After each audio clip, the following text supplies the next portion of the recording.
my name is Hannah Levavi, and I am an assistant professor of medicine in the Division of Hematology and Oncology at the Tisch Cancer Institute at Mount Sinai Hospital. And I'm very pleased to join you today to discuss a very rare disease called BPDCN, or Blastic Plasmacytoid Dendritic Cell Neoplasm. These are my disclosures, which do not relate to the content of this talk. So today I plan to describe the current classification of BPDCN, review the epidemiology of this rare disease, come to an understanding of how we diagnose and how patients present with this disease, and also discuss the current treatment landscape for BPDCN, as well as touch on some of the strategies that are being investigated to improve outcomes in this disease. So first, the epidemiology. Blastic plasmacytoid dendritic cell neoplasm is a very rare disease that is thought to originate from these precursor cells that live in the bone marrow.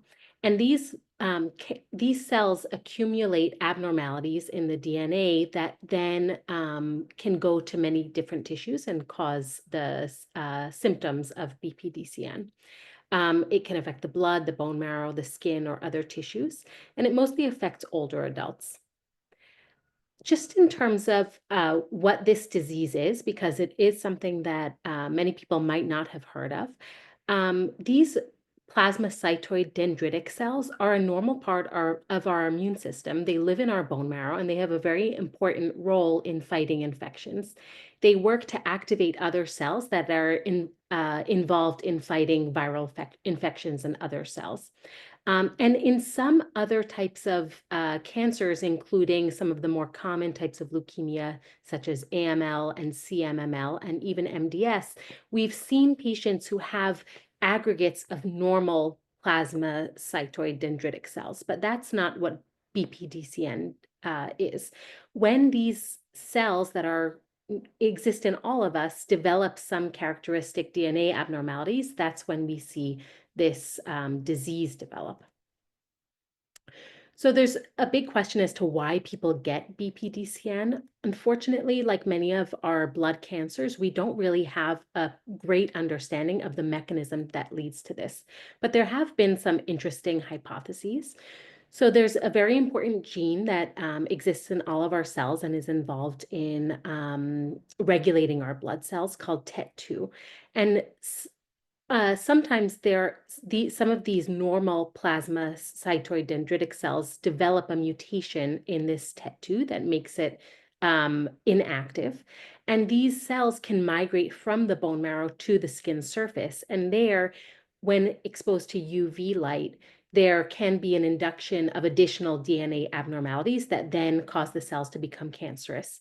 And one recent paper that described this showed how these skin findings that we see in patients with BPDCN really occur mostly at the initial presentation on surfaces of our body that are exposed to light. So here you can see a patient who developed his initial lesion, his initial finding of BPDCN on the scalp, which was a very sun-exposed area. And in this diagram, you see that all of the initial lesions, these initial skin rashes that he developed, were in these gray areas, which were the most sun-exposed areas. When his disease progressed, you can see that the spots extended to different parts of the body. And this is in contrast to patients who have skin findings at the initial diagnosis of other related leukemias, such as AML. And you can see here, this patient had a rash associated with his AML, but this rash was really in all parts of the body at diagnosis, not just the sun-exposed areas that are characteristic of BPDCN. So this is just one hypothesis as to how this disease develops. We really don't have a complete understanding, but many investigators are looking to get a better understanding so that we can both prevent it and understand the disease better to treat it when it does occur.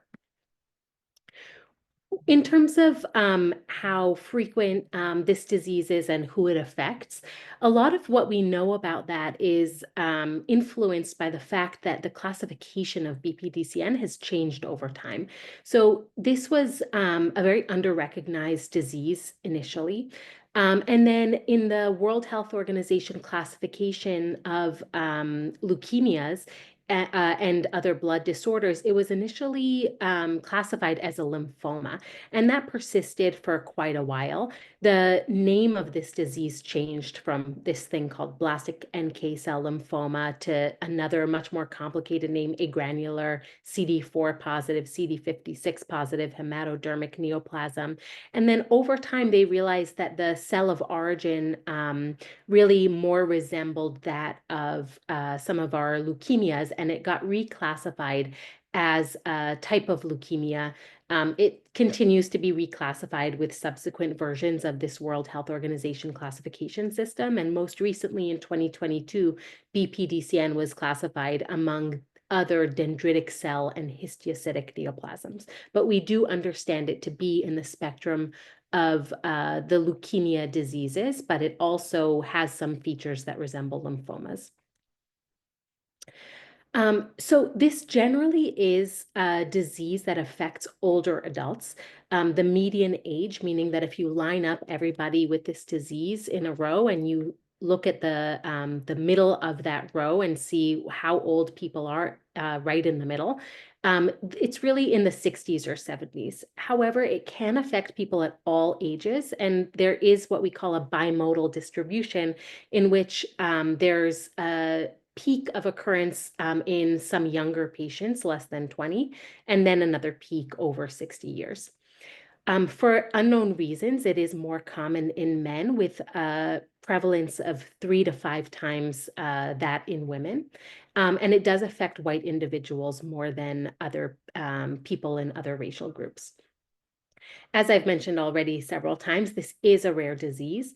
Among the US and Europe, there are about 1,000 to 1,400 cases annually.